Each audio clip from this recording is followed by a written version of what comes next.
तो जिस एरिया में ज्यादातर दलितों का ही वोट है या बड़े पैमाने पर दलितों का वोट है और उन्होंने बीएसपी को वोट दिया, लेकिन जब उस एरिया के मशीनें निकली तो वो वोट कहीं और का निकल आया।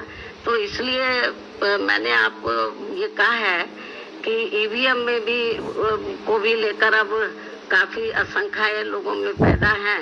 तो हो सकता है कुछ ये भी, इसमें भी कुछ गड़बड़ी की आशंका तो है। और मेरा तो यही कहना है कि जहाँ तक बीएसपी के जनाधार का सवाल है, बीएसपी का जो जनाधार है वो कोई कम नहीं हो रहा है। मुझे तो लग रहा है ईवीएम में कुछ गड़बड़ी जरूर है, आशंकाएं किस्म किस्म की पैदा हैं। और नहीं तो मुख्य चुनाव आयोग और सेंटर की गवर्नमेंट सामने आए और वो कराए बैलेट पेपर से चुनाव, मालूम पड़ जाएगा कि उनके साथ कितना वोट है और हमारे साथ कितना है। आप लोगों को मैं ये बताना चाह रही हूँ, आप लोग मेरी बात की तरफ थोड़ा ध्यान दें कि जब से बीएसपी बनी है, 14 अप्रैल 1984 को बीएसपी का गठन किया गया था, उसके बाद जब तक चुनाव बैलेट पेपर से होते रहे तो बीएसपी का जो ना तो वोट प्रतिशत कम हुआ है और ना ही बीएसपी का जनाधार हमें कम नजर आया है और हमारी सीटें भी बढ़ी हैं। लेकिन जब से चुनाव बैलेट पेपर के स्थान पर तो मशीन के जरिए जब से हुआ है, तब से हमारा जो वोट प्रतिशत है वो प्रभावित हुआ है और हमारी जो संख्या वो प्रभावित हुए। तो कुछ ना कुछ गड़बड़ तो जरूर है। यदि ऐसा नहीं था तो जब तक चुनाव बैलेट पेपर से होता रहा तो तब तक तो हमारी पार्टी का हमेशा हर चुनाव में ग्राफ बढ़ा है, सीटें भी बढ़ी हैं। लेकिन जब से ईवीएम से चुनाव होना शुरू हुआ तब से ये सब गड़बड़ हो रहा है। अब तो हमारे जनाधार पे भी असर पड़ा है। और लेकिन मुझे तो यही कहना है कि कभी कभी ये जो गड़बड़ जो भी लोग करा रहे हैं, लेकिन हो सकता है कि कभी ये गड़बड़ कराने वाले लोग, इनका सिस्टम ही ना फेल हो जाए। मतलब तो जो जिधर से भी ये लोग करा रहे हैं, तो मेरा तो अपने लोगों को यही कहना है कि आप लोग प्रयास करो, पार्टी के लोग प्रयास करें, लोगों को तैयार करें।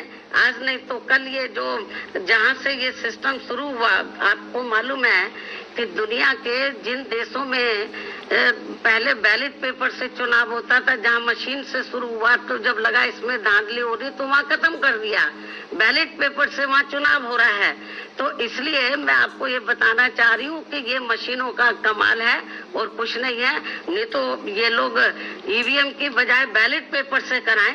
तो आप रिकॉर्ड उठा के बीएसपी का देख लो, जब तक बैलेट पेपर से चुनाव होता रहा, हमारा हर चुनाव के अंदर हमारी पार्टी का जनाधार बढ़ा है और वोट का प्रतिशत बढ़ा है और सीटें बढ़ी हैं। और जब से ये मशीनें आई हैं तब से ये गड़बड़ हुआ है। जरूर कुछ दाल में काला है और इसको लेकर हम लोग माननीय सुप्रीम कोर्ट में भी गए। ऐसा नहीं है हमारी पार्टी गई, और भी पार्टियां गई मतलब, लेकिन उसके बाद उन्होंने कहा कि हम पर्ची सिस्टम वो भी गड़बड़ है, बोलते 4-5 पर्ची निकाल लेंगे। ऐसा नहीं है, ये ठीक सिस्टम नहीं है। बल्कि जब ये वोटिंग मशीन में वोट पड़ा है तो उससे जो पर्चियां, उससे पूरी की पूरी पर्चियां टैली होनी चाहिए, मालूम पड़ जाएगा। फिर उसको भी ये करने के लिए तैयार नहीं है ये। तो इसलिए ये जो आपने सवाल पूछा है, ये केवल ईवीएम का कमाल है और कुछ नहीं। और पूछो नहीं, हम तो जो कर सकते थे, हम लोग माननीय सुप्रीम कोर्ट में गए, हमने माननीय चुनाव आयोग को भी कहा। आज फिर हम मीडिया के माध्यम से कह रहे हैं कि आप बैलेट पेपर से चुनाव कराएं। दुनिया के बहुत से ऐसे देश हैं जहां पर ये सब गड़बड़ हो रहा था, वो फिर से बैलेट पेपर पर आ गए। क्यों नहीं बैलेट पेपर पे आते हैं? सवाल है कि जो है